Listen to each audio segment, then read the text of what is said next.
It was the summer of 2018, and I was browsing YouTube when I came across a video called How Media Scares Us, the work of Junji Ito. The video goes into detail about horror in different media forms: movies, animation, and comics. The video does a great job showing how horror is used effectively in the different mediums and advantages and disadvantages that come along with each of them. However, there is one part that really stuck out to me. Around halfway through the video, a manga artist called Junji Ito is mentioned, and his most famous story to date, Uzumaki. Uzumaki is a 3-part story about a town that becomes obsessed with spirals and eventually escalates into a cosmic horror. Ito wanted to take on an everyday object that people don't look at twice at and make it as terrifying as he could. And for this, he chose the spiral.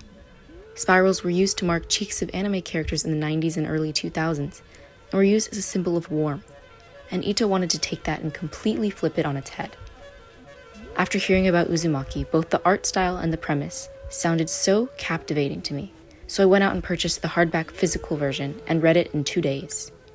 Uzumaki has plenty of terrifying imagery, including this, one of Ito's most famous drawings, the Spiral Girl. Reading Uzumaki was the gateway to reading the rest of Ito's works, and doing so, I discovered plenty of different stories filled to the brim with nightmare fuel, such as The Hanging Balloons or House of Puppets. Exploring the world of horror manga led me to the art of Shintaro Kago. Kago's art has been described as fashionable paranoia because of the horrifying yet still very beautiful nature of his artwork. Shintaro Kago and Junji Ito's are both extremely detailed, but they have a very distinctive style. Ito works almost entirely in black and white, and has an H.P. Lovecraft type of feeling of impending doom in all of his stories. No matter what you do, there's no escape from the terrors of the universe, and it's too complex and powerful for humans to comprehend. An example that does this effectively is the short story, The Hanging Balloons. In The Hanging Balloons, a town becomes invaded by swarms of massive balloons that take the shape of townsfolk's faces. However, instead of a string below the balloon, there's a noose. The balloons are constantly following the person whose face it's taken the shape of. However, the balloons cannot be destroyed, as if they are damaged, whatever is done to the balloon is also done to the person. The idea alone for this story is terrifying, but if it was explained how the balloons came to be, it wouldn't be nearly as scary. If it was revealed they were made in an alien lab or whatever, it takes away a huge part of what makes them scary, the mystery behind them. Kago prefers to make artwork that has no context and needs no context, but still confuses you and has you in awe at the same time. Kago is obsessed with the human form and finding out which weird and wonderful ways he can disfigure human bodies, such as cutting things up and stretching them and seeing what he can fit in the gaps, like roller coasters or fingers. By explaining both of Ito's and Kago's body of work, I discovered a horror genre that really interested me: body horror. Body horror is a subgenre of horror that focuses on making human bodies the main victim of whatever horrors are set out before it. Body horror can easily become very hard to look at due to the very disturbing nature it can be taken in, and it's easy to see ourselves in situations that we're watching, and some directors really like to push the boundaries of the genre, such as David Cronenberg or John Carpenter. A very famous example of body horror would be in Ridley Scott's Alien, in the infamous chest burster scene, where John Hurst's character, Kane, has found an alien egg implanted and growing inside of him, and we see the baby alien come out of his chest in the most disgusting but captivating way. To me, the main appeal of body horror is that it's inescapable. In other horror genres, like a slasher movie, for example, the threat can be defeated, or you can run away from it. But when the threat is your own body turning in on you, that is a completely different story. Although body horror is used typically to scare people, sometimes it's used to put on a more optimistic light. What if I told you that most superheroes are examples of body horror? The Hulk's powers are a result of being exposed to gamma rays from a bomb, and his body starts to mutate. Spider-Man gets his powers after being bitten by a radioactive spider.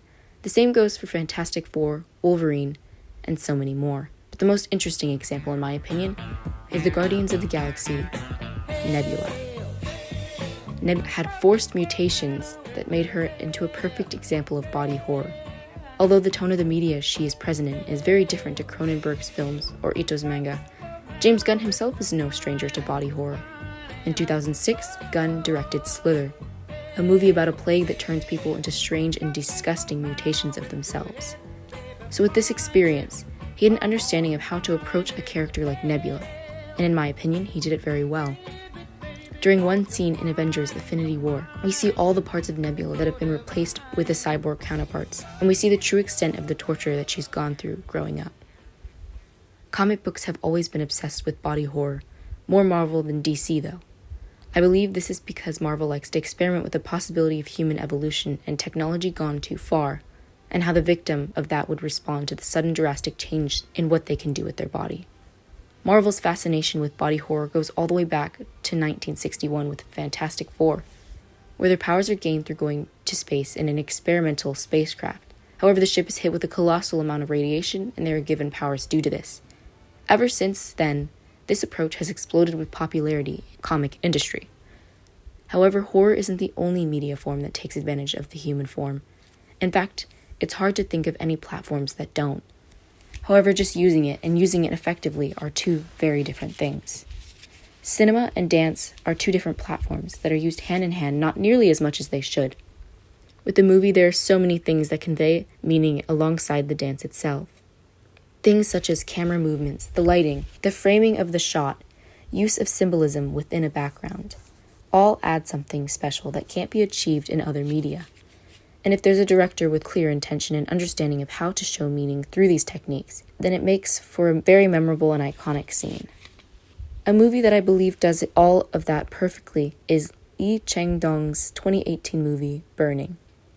Hae-mi, one of the main characters, has just spent the night at a childhood friend's house with him and a recent friend of hers that she met whilst on a trip to Africa.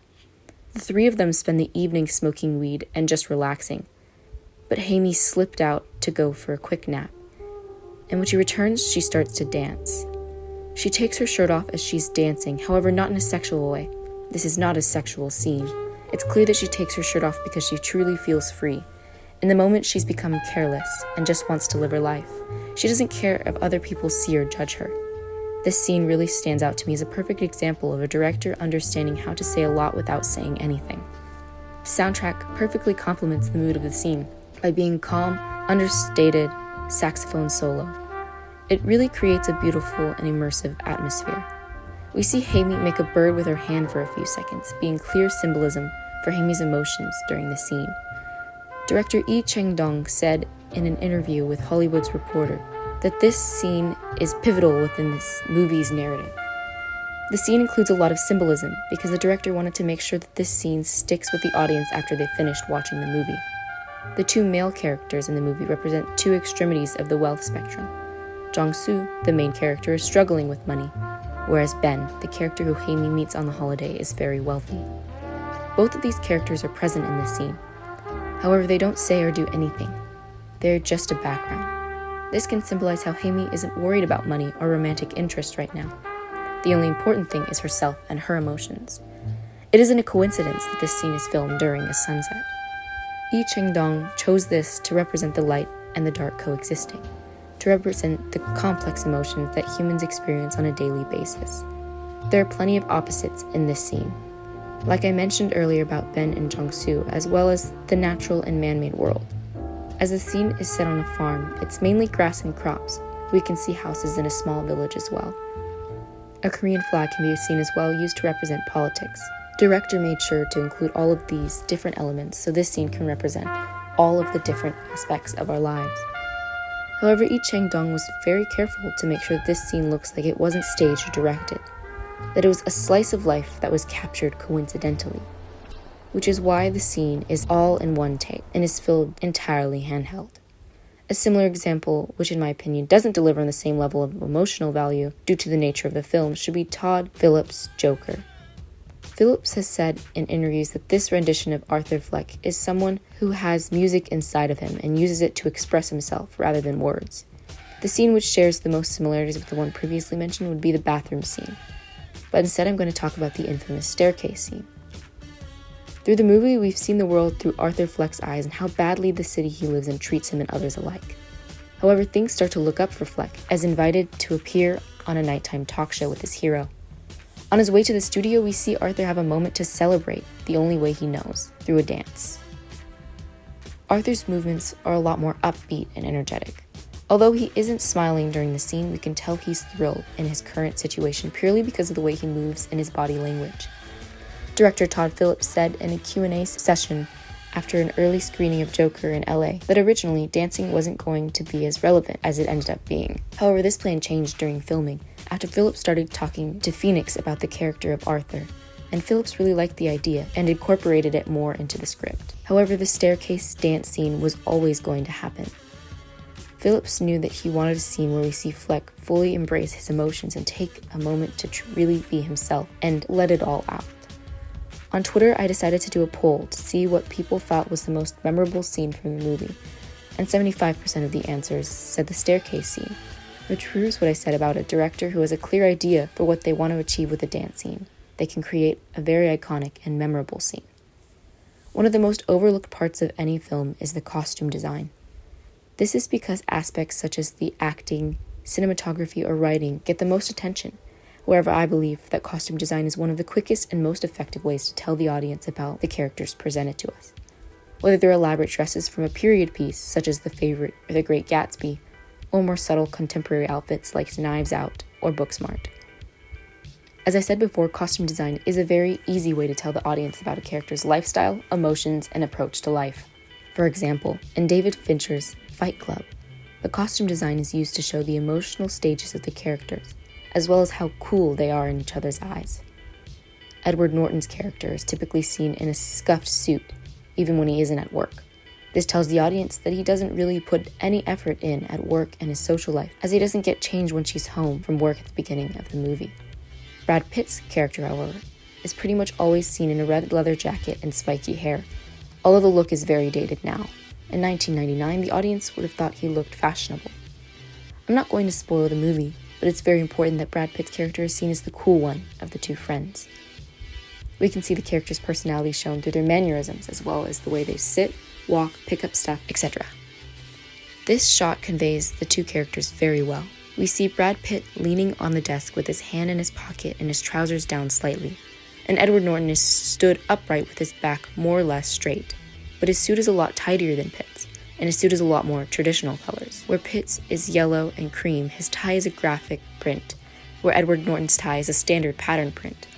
This is the first time we see Norton's character wearing sunglasses, whereas Pitt's character wears them most of the time, showing he's trying to become more like Brad Pitt's character. Another movie that incorporates costume design carefully is John Hughes' The Breakfast Club, which follows a group of 5 students from completely different cliques at school who meet in a Saturday detention, and slowly become friends after realizing they're not as different as they once thought.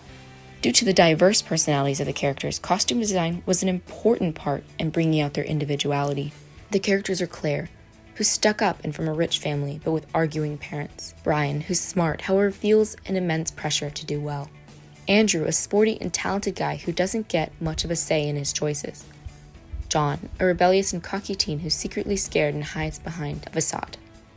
And finally, Allison, a social outcast that barely talks. Each of the characters have been color-coded to what color is typically associated with the character archetypes. For example, the sporty guy is blue, the rich girl is pink, rebellious is red. But apart from the colors of the clothes, it's also important how the characters wear the clothes. Whether it's if their shirts are tucked in or not, if their clothes are creased or smooth, if they're baggy or fit well. Marilyn Vance, the costume designer for The Breakfast Club, did an excellent job of showing the characters' personalities through their style and mannerisms.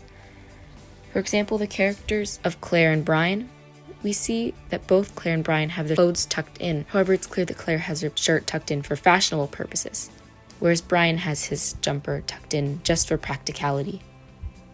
There are many different shots in The Breakfast Club of the group of teenagers doing everyday things in their own little way, like how they walk, eat, react to things that have been said, etc.